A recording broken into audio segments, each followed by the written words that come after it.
આ વખત ચૂંટણીમાં તો કોક અલગ જ કરવું. કોણ આવ્યો? હા હા, હું તમારી બાજુ જ છું, ચિંતા નહીં કરો. હા હા, બીજો ફોન આવ્યો, બીજી પાર્ટીનો ફોન આવ્યો.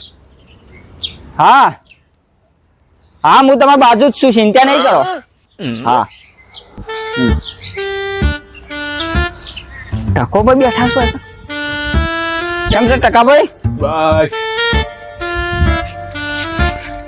આ વખત ચૂંટણીમાં હું વિચાર્યું છે ટકાભાઈ? આપડે તો શું વિચારવાનું આવે આ વખત ચૂંટણીમાં? આપડે તો ગમે તેનું વોટ આલી દેવાનું હોય, એમાં શું વિચારવાનું આવે? આ વખત તો મેં કોક અલગ જ વિચાર્યું છે. કેવું? બે બાજુ ફરવાનું અને બે બાજુ ધરાઈને પૈસા ખાવા. વાહ. અમે એક બાજુ રજે નકર ધરણ કોકની માર ખાય તું.